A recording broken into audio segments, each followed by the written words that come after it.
All right, welcome everyone to Productive Rest, the art of recharging effectively. This is a favorite topic of mine because I've intuitively done this all my life. I just didn't know it was a thing until recently when you saw experts at it popping up on LinkedIn talking about this thing called productive rest. And you'd think it wouldn't be such a big topic to be able to do a session, a workshop, or an evening around, yet the topic of rest is actually not as simple and straightforward for many people. We tend to get in our own way when it comes to rest through perfectionism, through pushing through, overworking, trying to meet deadlines. It's all valid things, if you will. But all too often we wind up losing our balance in life.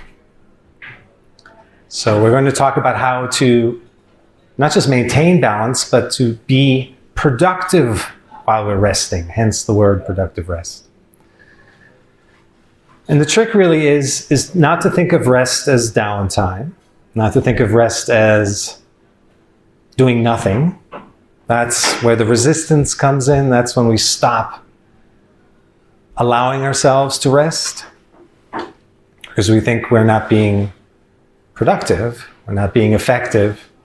And it's true, when we do rest kind of the old-fashioned way, we tend to get into numbing out mode, binge eating, binge watching, binge you name it.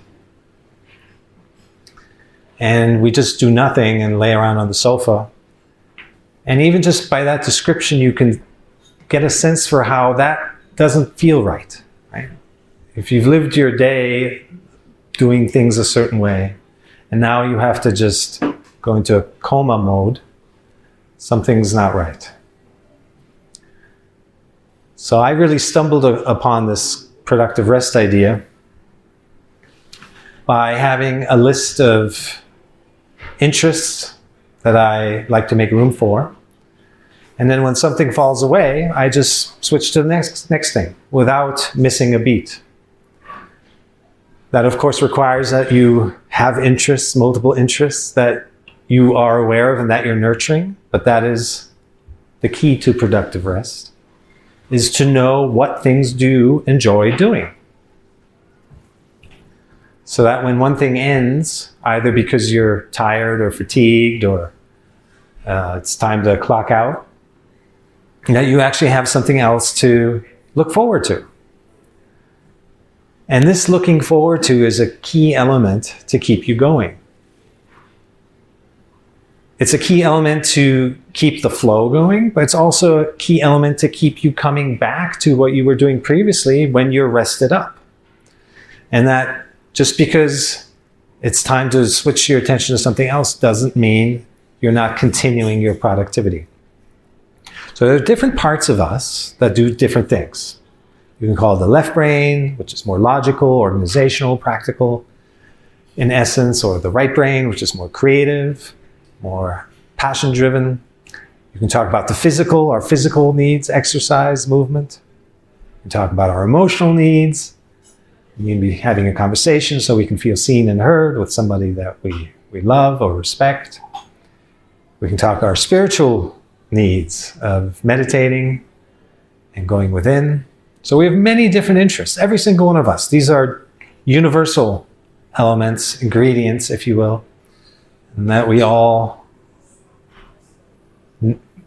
profit from. We benefit from nurturing all those sides. If you've ever done a wheel of life diagram, where you basically create a circle and you divide it into like a pizza into 8 quadrants. And then you name each quadrant based on the essence elements that I just mentioned. And then you rate each element. And the more broadly expanded and complete you feel, the higher the rating in each one of these areas of your life, the more complete your wheel of life, and the more smoothly and efficiently and effectively and powerfully you move forward. You don't have any hiccups in that wheel. You don't get bogged down once you hit one aspect of you that hasn't been nurtured in a while. Because if you do then reach that point where you have to engage with something that hasn't been nurtured, then it pulls you down. You feel like maybe the bottom has dropped out. You're not able to keep that momentum going, to then be able to come back to the next area of life where you are maybe at a higher rating and are able to move more fluidly. So the whole idea behind productive rest is to keep this wheel as fluid as possible all the time. And by taking a rest from one part of you, by doing something else, you're staying in that productive vein, you're keeping the flow going, you're staying connected to life, to your aliveness, to who you are, to what drives you. In fact, doing those things, staying connected to the aliveness, keeps nurturing the thing that you're taking a break from. We just did a writer's retreat, and one of the essential lessons was, when you're not writing, you're not just not writing, you're preparing yourself for when you go back to writing. So when you're cooking, to be tactile, to take in the fragrance, to take in the smells, to take in the diversity and the shapes and sizes and colors. When you're walking, to be present and feeling your sensations, everything going on around you, the aliveness of it all. This isn't just a table, this isn't just a coconut over here, or this is a tree over here. Those are mental labels. And if you walk through every day, label, label, label, labels are essentially dead, right? That's something that you know, you've compartmentalized it, you've put it somewhere in your brain. This is a tree, it's a general statement. And it completely disavows the aliveness of those elements. You can even just take a table and look at the grain and look at the craftsmanship and look at the colors. And it came from a tree and that was 100 years old and what it lived through. And I mean, just all the detail brings that table to life and brings out its uniqueness compared to the next one. And in order to recognize that aliveness, when you recognize it, that activates your own aliveness. Because to go there, you have to bring that out in yourself. So suddenly you're surrounded by alive things and your own aliveness.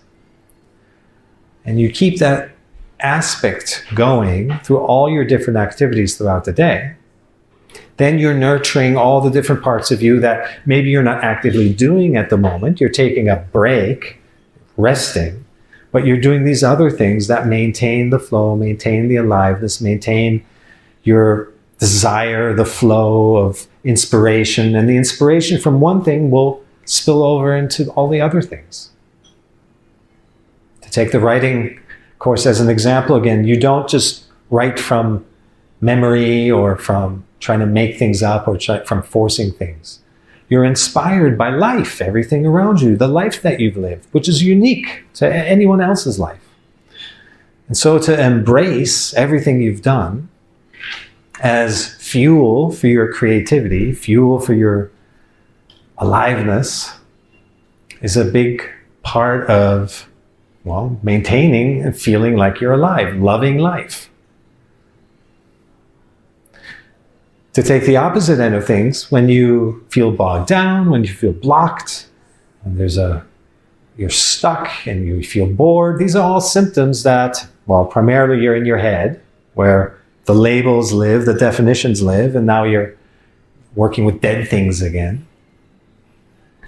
Because the wisdom comes from within, it's embodies, and the sensations that are evoked from the environment.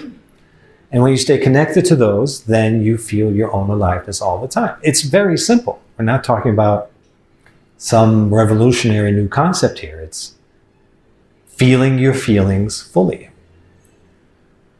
We're not used to feeling our feelings fully. We're used to feeling the onset of a feeling, and then we interrupt it with a reaction. Ooh, I don't want to feel this. It's unpleasant. We push it away. And that's what keeps that stuck. Or it's pleasant and we cling to it. Ooh, I like this. I want more of it. That also keeps it stuck. So unless you've put extra work into this, focused, intentional self-growth, development work into this, it's highly likely you're not feeling your feelings. You're reacting to your feelings constantly, all day long. not just the little things, but anything that comes along, you assign some form of mental judgment to it. And that's what creates the reaction. That's what cuts you off from the arising and passing, from the continuity of life, from the flow, from the source of creativity, source of your inspiration. Inspiration and creativity is never just you trying to do something. You'll very quickly run out of creative juice. There has to be enough room for co-creation, for that energy of the unknown to come in. Because if you block out the unknown, that is creativity. Deepak Chopra, in his 7 Spiritual Habits of Success, talks about uncertainty. When you're uncertain, that is the edge. That is when you know you're tapped into creativity. Creativity is the unknown. And so in all of your life, in every activity, there has to be an element of letting in the unknown. And we're so raised and so conditioned to plan everything out. Plan out your whole life. Starting from as soon as you can walk and talk, down to when you leave your body. Everything is planned out. And then when it happens differently, we get upset. Why is life not listening to me? Why isn't it following what I want? Why are things happening to me? Right? So this animosity, this distance, this rough relationship with life. Instead of co-creating, instead of allowing the uncertainty, the unknown to play a part in your decision-making, because that's how things stay fresh and stay new. And you've probably experienced this yourself. There are periods maybe in your life previously you've kind of created a life situation and it was comfortable, it was good, and you just clung to that. You didn't want it to change. And that's not the nature of life. The nature of life is change. It's constant evolution, constant change. Some of it is pleasant, some of it is unpleasant. Without our narrative, it's all very manageable. But we put these big narratives on it. I wanted my life to happen this way, and it's happening differently. And every talk I've ever given, I ask the audience, whose life here has gone according to plan? Not a single person has ever raised their hand. And yet we continue to try and enforce our will and live like we can control and plan our life. So just with a little reflection, we can very quickly see, without having to go into a big piece of spirituality, we can see that life has its own way of twists and turns of pushing us along. And it's usually through lessons, things we need to learn. Those lessons are not random. They are a reflection of who we are. So you can say it's exactly what we need to learn. It wouldn't happen. We wouldn't be perceiving it that way if we weren't interpreting life through our lens. And it's that lens that gives it the definition which we then feel triggered by. The person sitting right next to us, witnessing the exact same situation, has a completely different interpretation, different triggers, or no triggers at all. There's no baggage there. Most of our baggage isn't even our own. It's inherited. Carl Jung said, the majority of our issues are the unlived life of our parents. So we've inherited a lot of this stuff. And becoming aware ultimately is a privilege because something in you has said, stop. You're no longer willing to repeat what was perhaps blindly repeated in your family up until now. That's where the term black sheep may come along, and you feel like you're the one who has to put up with all the stuff and feel ostracized. Ultimately, it's a badge of honor, but it's certainly not easy to be the creator of change. So coming back to when things are too comfortable for too long, life will either bring change, because that's its nature, or we will create change ourselves because we get bored, because something doesn't feel right. It's because it's not right. It's not balanced to stand still. Those are the 3 cycles of our evolution. We can be in creation mode, maintenance mode, or destruction. If we stay in creation mode, which is what productive rest is, we're always connected to flow, we're always creating, even when we're just cooking or even when we're enjoying a walk among the trees. We're engaged, we're present, we're feeling our aliveness, we're seeing it in every object. Nothing is a label or just a definition. I call this the pre-mind state.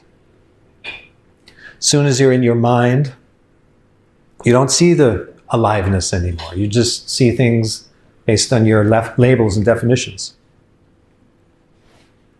So to stay in creation mode keeps you in the flow. You're literally at the spout of source, where that unknown essence comes into your life. And yes, we've been conditioned to fear that.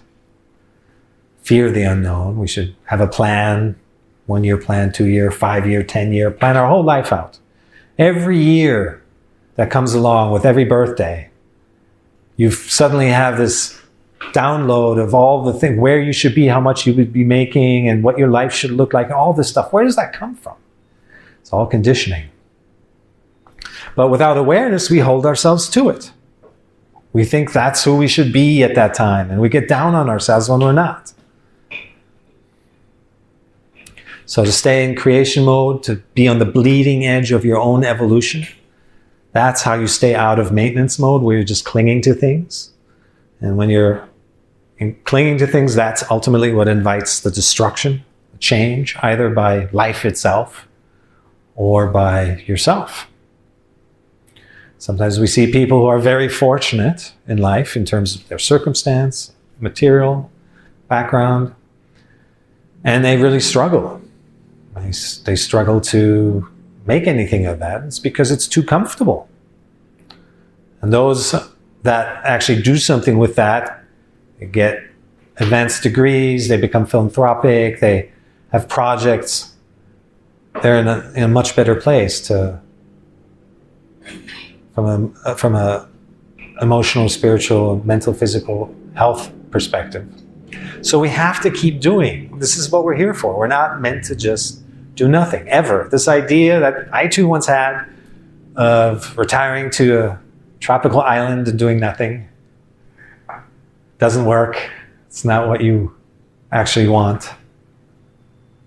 It may be a form of temporary escapism from the life you are leading, that you have to think in such extreme terms. It could be a mirror to what are you spending your life doing right now, your day-to-day, that you would have to want that. So it's a reflection on that. But ultimately, the idea of doing nothing it's kind of silly, even just saying it out loud. Who would want to do nothing? We want to do something that's meaningful. Oh, you want to do nothing? I want to be a human being instead of a human doing something. Yes, well, in that case, being is your doing. Yes. Yes, yeah. Being present. Yeah. Beautiful, yeah. And that's really the ultimate form of doing is to just be.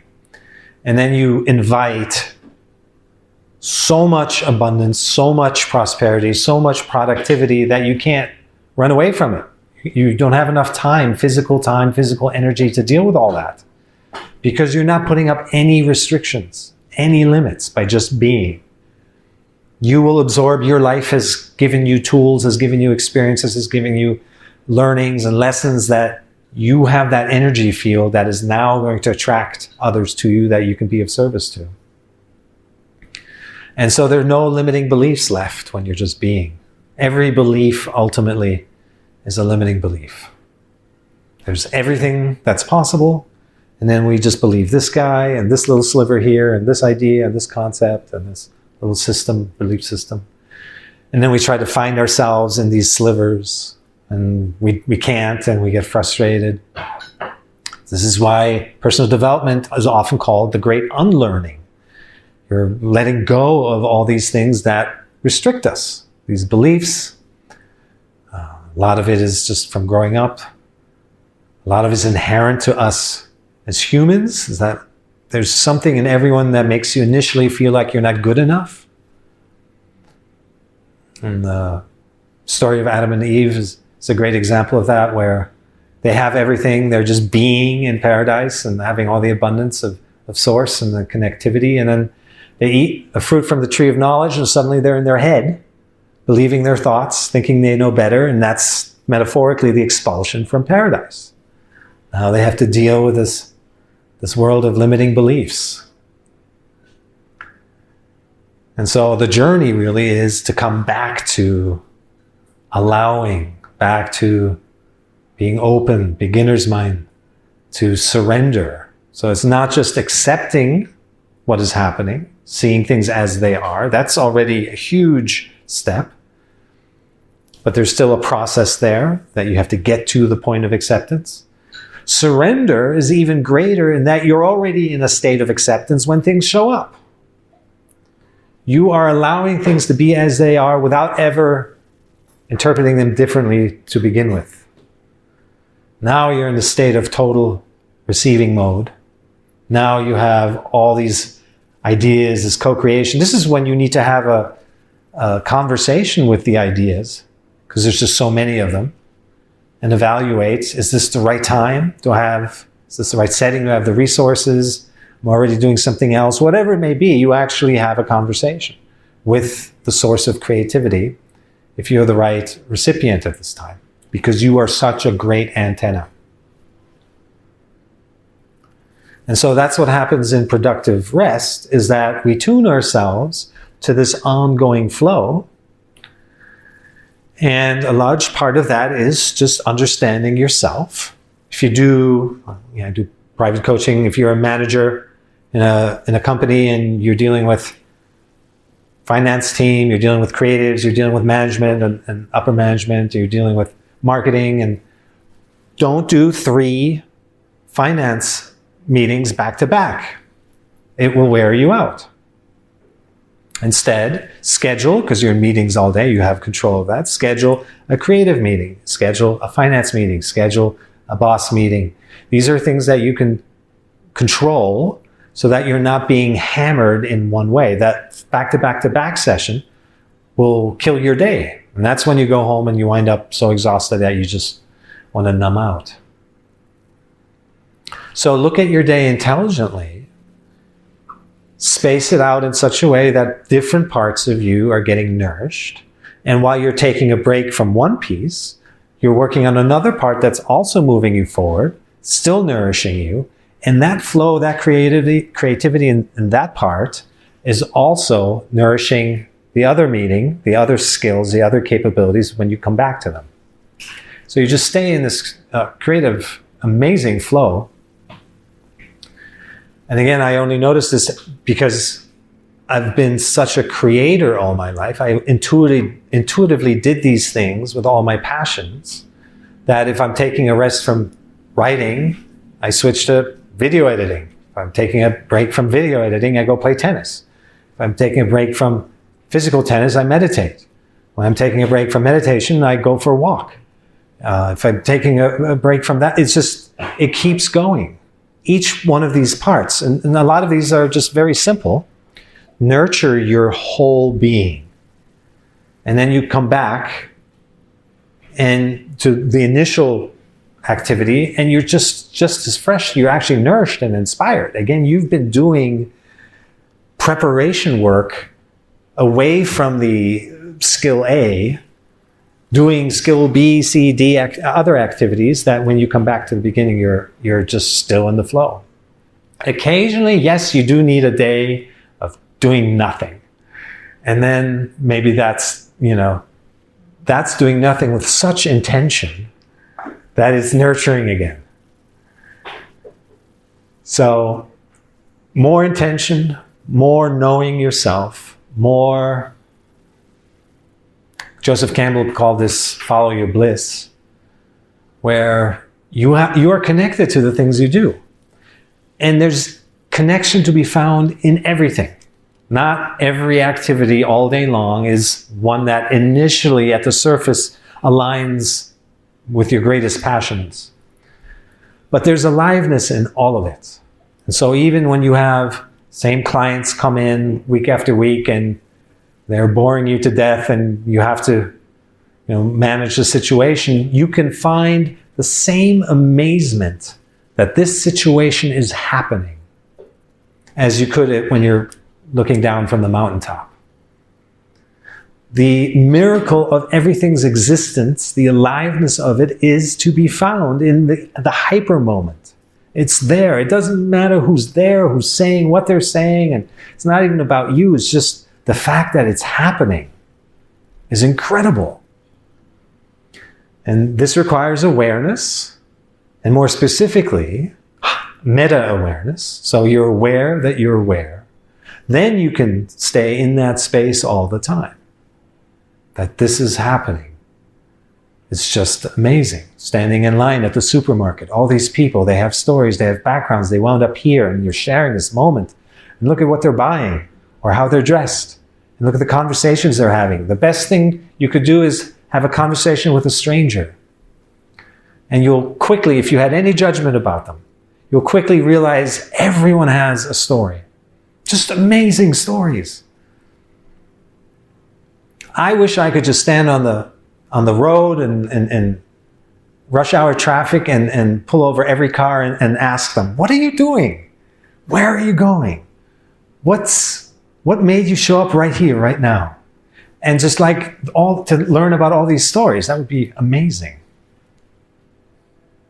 If you asked me how many job professions there are in the world, I could probably, think of 5, 10 at most.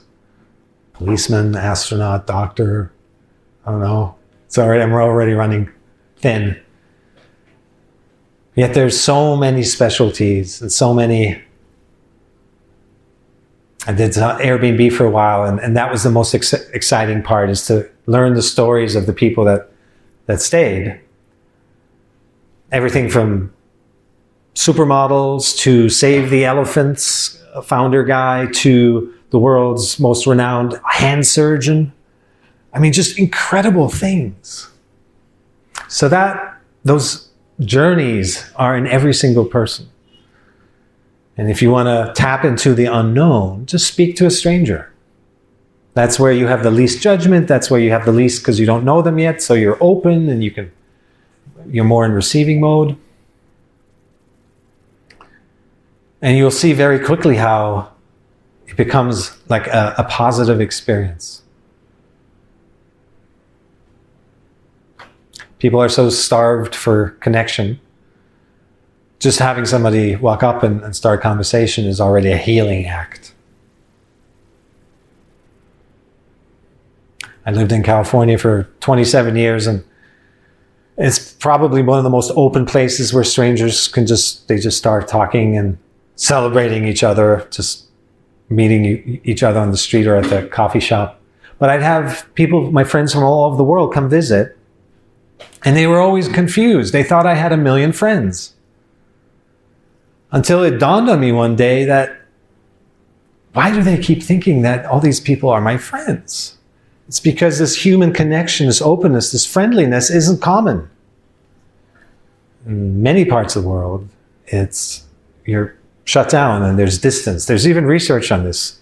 Different distances of like personal space in different cultures. It's amazing. So, the most important part is understanding yourself, and not just designing your day, because this is a day-to-day thing. If you want to be practical, you want to implement incremental change. That's what moves us forward. As soon as you think too big and you start feeling overwhelmed, I always say, scale it back. Scale it down to whatever you want to achieve. Make the next step feel easy, light, comfortable. And then implement that. Achievable goals, easy goals. And then after that, the next thing. That will move you forward 1,000,000 times faster than sitting and getting overwhelmed by, I have to, biting off too big of a chunk of some idea that you're pursuing. And we have control over that. It's just a reframe. If you feel anxious, if you feel blocked, if you feel overwhelmed, just scale it back, make it smaller, bite off less. And by biting off less, you're not just making it manageable, you're actually getting into the zone where you're inviting that change, that co-creation, that unknown, allowing more of that to come in, because you're not trying to plan such big steps. You're not taking these huge steps that require so much coordination and so much will and energy. But by taking small steps, you're allowing the unexpected to happen. And again, this is something I learned growing up in my family, that both my parents were immigrants to the US and left their countries after World War II. And so they had nothing, and they had to rely on just divine guidance and trust, surrender. And I got to see that when you stay open to receiving, it comes. It's amazing. And I looked at many of my friends who are locked down and everything's under control, yet there's no magic. There's no passion. There's no desire. So staying open to the unknown is an important ingredient. And it's not just about organizing your day in such a way that there's flow. It's the transitions in between that are important as well. So creating little periods of time in between activities will help with the continuity of things. And this is, again, where we just, many Zen masters talk about one conscious breath. And if you just take one deep breath, watching, observing your breath, that's already enough of a transition. Take you out of your head, clear the head, and make you available for the next moment. So we're going to do an exercise around that. I call it the ideal day. And this is a visualization. And it's not about big achievements. It's about staying connected to that feeling of joy, bliss, ease, flow. The moment you wake up, how do you want to be feeling? What do you do to enforce and reinforce that feeling? And then where do you go from there? What's the next thing? Is it your cup of coffee? Is it making the bed? Is it finding joy in picking out your clothes? Making them match your mood, doing that intentionally. Do things that nourish you internally, and then the external will follow. And so starting your day, all my retreats, we start with a 20-minute conscious movement session. That could be Qigong, which is very gentle movement, very simple. Little things like that will set the tone for the rest of your day and create that sense of flow throughout all the other activities. So we're going to spend about 10 minutes just visualizing. It's something you can take home and continue in refining. Visualizing how, when you wake up, how do you want your day to unfold? A yummy breakfast with your favorite cup of coffee from Colombia, whatever it may be. Exercise, walking your dog, putting your feet into the grass.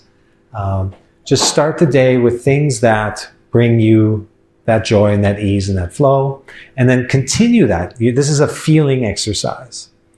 This is something, if you're already a journaler, this will change your journaling experience. Most people journal from the head to the paper, right? The connection is mind to paper. From now on, in this exercise and also in the future, if you journal, as you're writing, feel the words, feel your words. Where do they show up in your body? This will change your journaling experience. It's also a manifestation experience at that point, when you can feel where the words you write show up in your body. It's a form of cleansing. So we'll just spend about 10 minutes. Lean into your ideal day. micro steps, micro achievements, and just create that flow all the way to the evening. Put times on it if you want. Question. What do you mean feel words?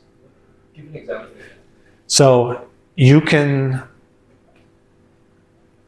pour yourself a cup of coffee while you're thinking about your to-do list for the day, for the rest of the day. Or you can watch the swirls, smell the aroma, feel your mug, the heat, on the mug, the temperature, the positive, pleasant memories of where did you buy it. Now you're engaged with this activity. You're feeling it. Your senses are engaged. You're not absent-minded. You're not lost in thought about something else. You're engaged with it right now. Even when you're making the bed, feel the fabric, look at the straight lines, the satisfaction of completion of something like that, the Egyptian 1200 cotton, right? Or when you got it, how you tested it all out. Make it an experience. And this is what breaks the monotony and the already like moving on to the next moment. And so that's what creates flow. So try that for all day long. You guys are already living your ideal life?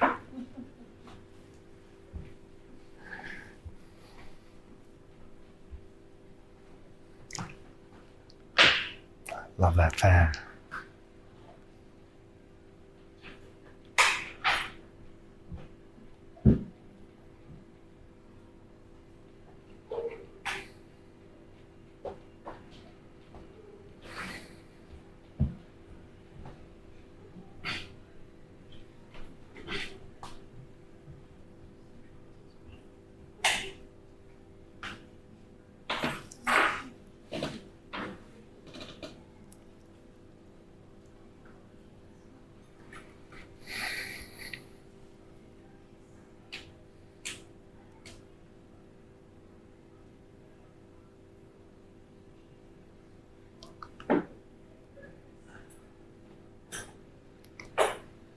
Really feel into it.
Another minute.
And wrapping up.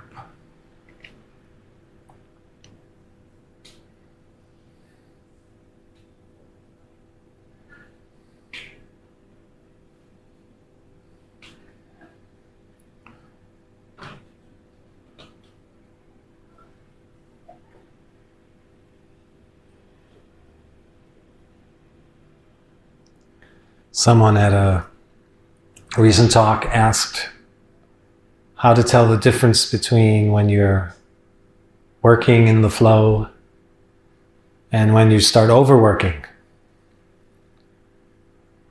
And I asked them, how does it feel? Somehow we've gotten away from this idea that we can't trust our feelings, that they don't tell us everything we need to know. And they do, because our feelings are our feelings. They're specific to us, specific to you. And so there's really no one else you can trust but your feelings. And your feelings are accurate and present. You're not feeling something from yesterday or tomorrow. Feelings are always right now. Who you are and what's going on right now. It's the ultimate form of connection to yourself. So learning to trust one's feelings might be one of the first things that we encounter when we go on this journey of discovery of ourselves and our truth. We may have a very dominant, active mind still from decades of living in a world that is constantly looking to elicit a reaction from us. Every reaction pulls us into our head, out of our body, away from our feeling state, and into the mental knowing state, which we talked about as a thing of the past. The moment you know something, it's no longer alive. You've labeled it, you've defined it. True creativity, true flow happens before you label it, before you define it, in that pre-mind state, where you are at the spout of source. And that's really the other component to productive rest, is not just how to rest, but what are you resting from? How have you been spending your day for you to be as exhausted as you are now? So there's the practical component of knowing yourself and scheduling yourself to feel nourished in all the different parts of you, mental, spiritual, physical, mental, emotional. But then there's also, what's your relationship to your environment? Are you in a place of acceptance? Better yet, surrender? Or are you in a place of control, resistance? Are you in a place of lost in thought, absent-minded in regret or guilt of the past, or projections and expectations of the future? Those are the states that drain us. So if you spend most of your day in that state, you feel drained by the end of the day. There's actually an amazing amount of research on this. Western psychology calls it rumination. And you're just thinking about things that have no bearing on the task at hand. And we spend at least half, upward of 2/3 of our day, lost in thought. Thinking about things that aren't real, that have no impact on what you're doing, what's in front of you. So we spend all this time on living long and healthy and productive lives, yet we're not even here most of the time. You can almost double your lifespan, your life experience, by simply coming out of your head, being present more often. I did the math one time. Just 10% more presence results in something like 5 or 8 years of more life lived, of actually experiencing What's happening? That aliveness that we've been talking about. So that relationship of how are you processing information? How are you actually going about things? So it's not so much what are you doing, it's how are you doing it, is the other important piece here. So that's your relationship with yourself.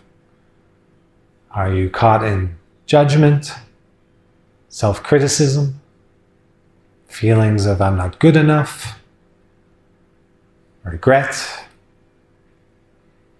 Or are you in a state of gratitude and expansion and curiosity and can't wait to see what happens next? Very different energy. And that becomes your energy field, the thoughts you give your attention to. That's what you add to yourself. Everything you give your attention to, you become. You take that on as part of who you are. And becomes part of you, the sum total of your aura. When it's extreme, everyone's experienced this. You could be in a room and somebody who's with bad energy walks in, they're in a depressed mood or lousy mood, and everyone can feel it. And so that exists just at every degree, not just when it's that obvious. Or when somebody comes to you that's super needy, how that makes you want to step back, how it's almost repulsive. Everyone knows energy, feels energy, can read energy. If you use that word, many people might roll their eyes and like, it sounds so woo-woo, but if you just set aside the definition of it and examine how you experience things every day, you will very quickly notice how everything is energy. And your feelings are energy. Any stuckness in you is just energy that can be learned to be released through the right techniques. All of our woundedness is just energy. Our beliefs are just energy. It's only there as long as we give our attention to it. We make it real. So it's not a question of what's real or not, is what are you making real? This big topic of manifestation, people think that you only manifest things when you don't have them and you want something special to happen. But we're all master manifestors. We're manifesting our reality all the time by who we are. So if you look at the life around you, that's what you created. And yes, at first, someone might interpret that as, oh, it's my fault. But of course, that's not the point. The point is to show you that you have 100% say over your happiness. But that also means you have 100% responsibility for your happiness. And so you can design your ideal day, your ideal life, based on what resonates, not what others think.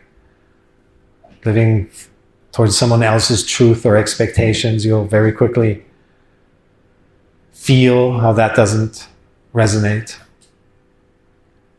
But by your truth, design your life by your truth every step of the way. That's the highest form of being. That's how you progress. That's how we move forward. We move forward by accepting who we are, not by wanting to be somewhere and be someone we're not. The mind thinks this is a paradox. That's how energy works.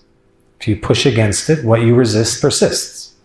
We've heard this before. Many wisdoms in even mainstream vernacular. So when we push against something, it pushes back. We can't move through it until we let go of our resistance. If you want to improve the relationships with the people in your life, learn to let go of wanting them to be somebody they're not. This resistance is what keeps that relationship in place. You're 50% of the equation. You wanting them to be different is keeping them that way, the way you don't want them to. So, coming out of resistance invites flow. It invites change. You can't expect it either, but at least you're enabling the other person to reflect on themselves. You're no longer pushing back. Someone might even mention that to you. Hey, how come you're not resisting? Their energy has nowhere to go but into space. And this gives them the space to hear themselves, reflect on themselves, and change is almost inevitable when you let people just be who they are.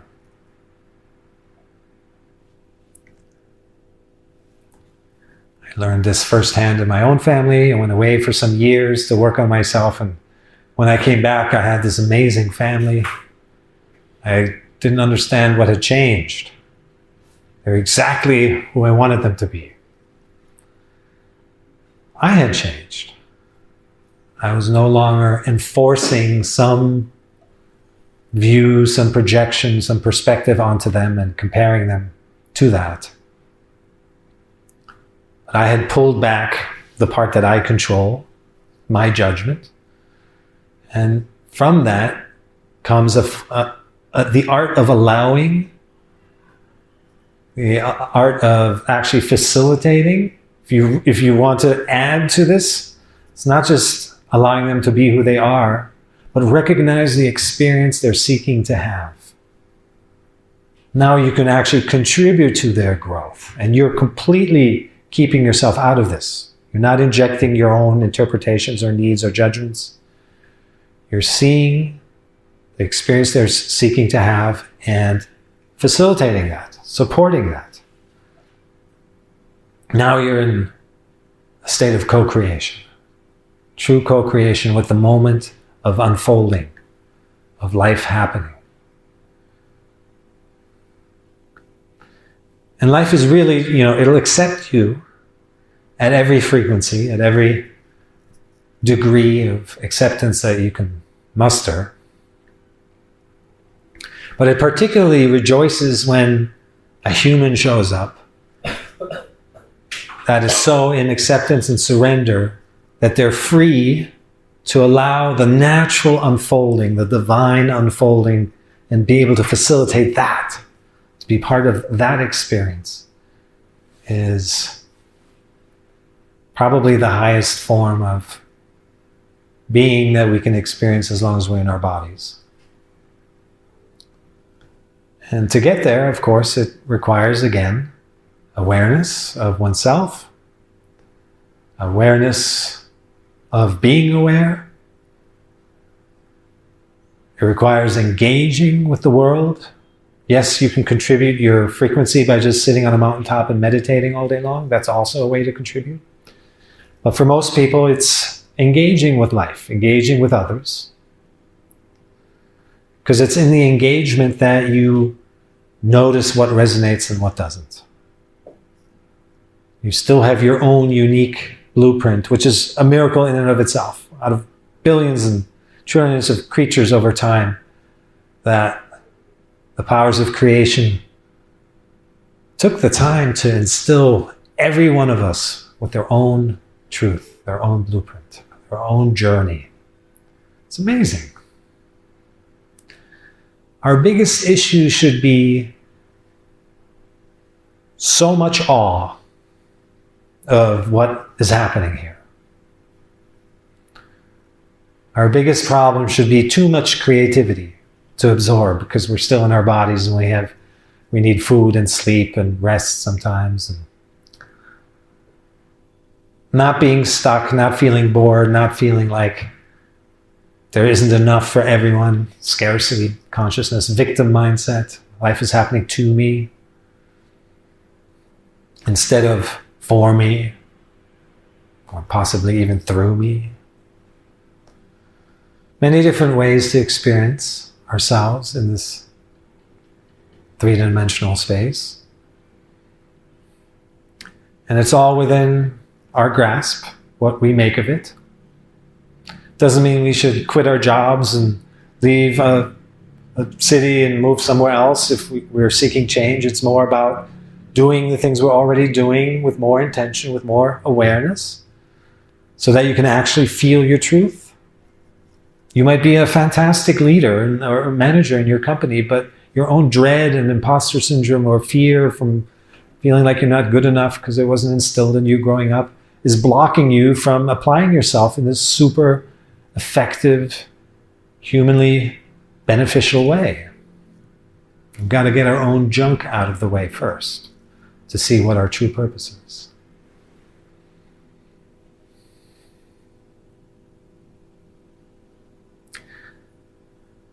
And to always realize that we too are constantly evolving. So not to get attached to any type of identity or this is me, because that will come back to bite us as well. And if it does, that's okay. Everything is okay.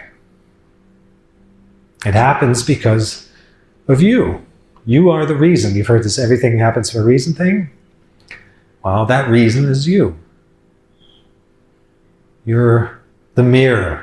Your interpretation is creating that reality that you're experiencing. And it's your reality, your world. No one else is living in that world but you. So that's kind of cool to think about. Is that each and every one of us has our own world.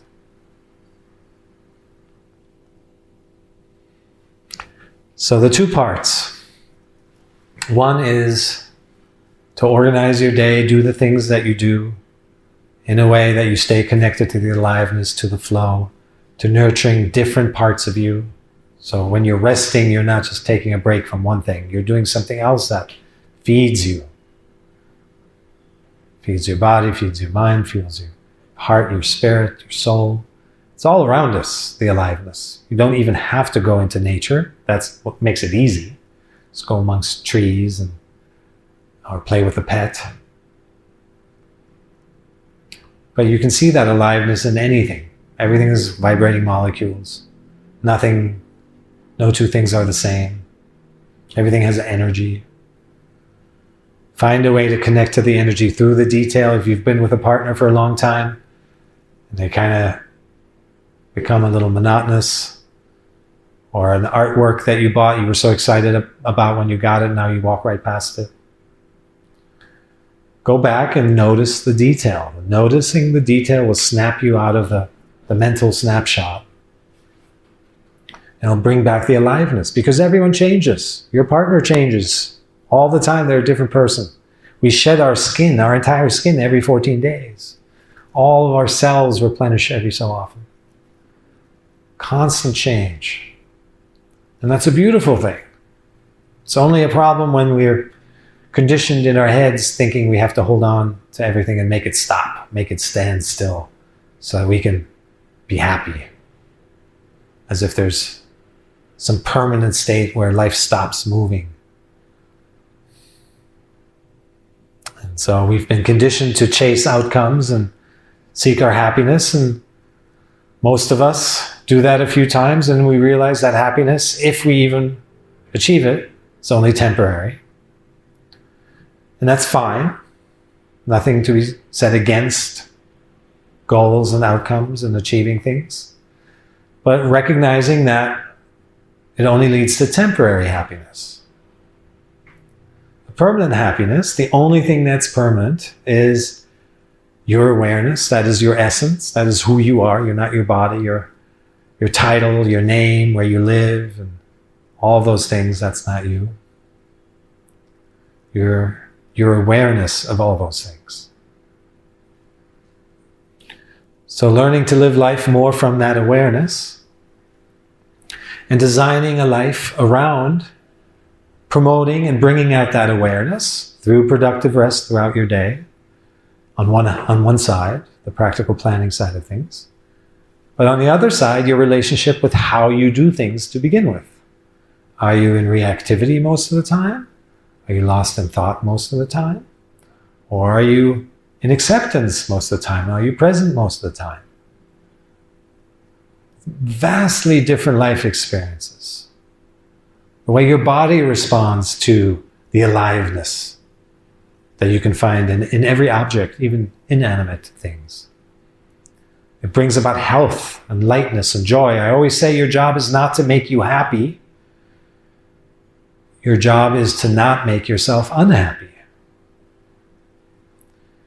Because lightness and happiness is our natural state. This is our natural healthy frequencies up here. It's only when we weigh ourselves down by giving our attention to heavy thoughts. That's what lowers our frequency. So we don't have to work at becoming happy. We just have to let go of the attachments to heavy energies. And if there's one thing that goes the farthest, we've all heard this, the people we surround ourselves with, most important, has the most prominent impact on the quality of your life, the success of your life, however you define that, is based on the people you surround yourself with.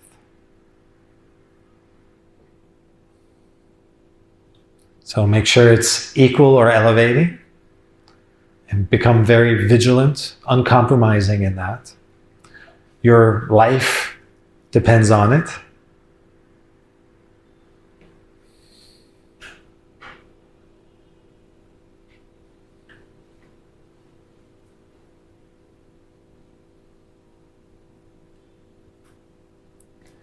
And in all of that awareness, we start to transcend this physical dimension.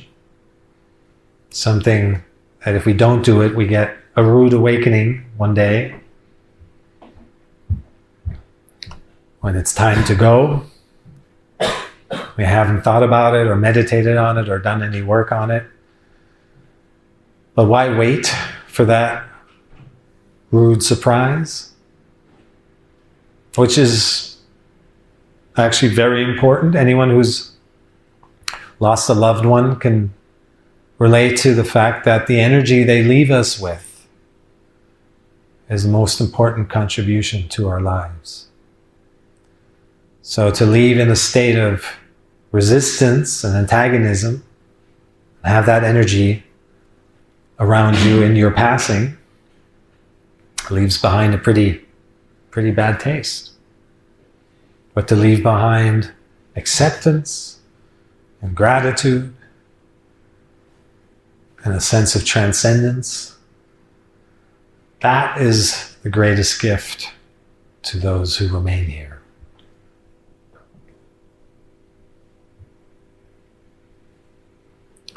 So, besides the day-to-day and improving your efficiency and effectiveness and productivity, which is what mindfulness really is, enlightenment may come one day. When it does, that's fine, but don't live towards that, otherwise it's just another goal, just another outcome you chase. And you move forward anyway only through acceptance. You cannot move forward by rejecting who you are or where you are right now. It's a slow, muddy, swampy process to move forward with resistance to everything that happens. Sometimes I say, make it a mental hack of just thinking of acceptance as temporary acceptance. Just for this moment, I'm just going to accept things as they are. That little moment of letting go of your resistance is enough to breathe space into the equation, to let flow come into, light come into your current situation again. If you're ever feeling stuck about something, just spend a moment, maybe through journaling or sharing with a friend. As long as we stay in our heads, it's always vague. It's a rough place. It's our monkey mind at work. But something crystallizes when we speak or we write. We're forced to apply constraints and and more scrutiny to our thoughts, and that gives them shape. There's a process of, is this really true, that kind of happens, whether we're aware of it or not. So we often realize once we write things out, it's the power of journaling, that something that had been bothering you for the longest time, that's not me, that's not true. Just by writing it out. Yet it can dominate your life if you keep it in your head. So just taking a moment and accepting everything as it is can be enough to move you forward. And then the next moment, acceptance, and the next moment. And that acceptance is not giving in or giving up. It's so you can take clear action.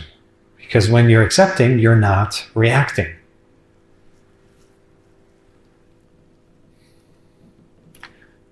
When you're accepting, you're not resisting. Instead of creating distance, you're actually allowing yourself to be pulled in.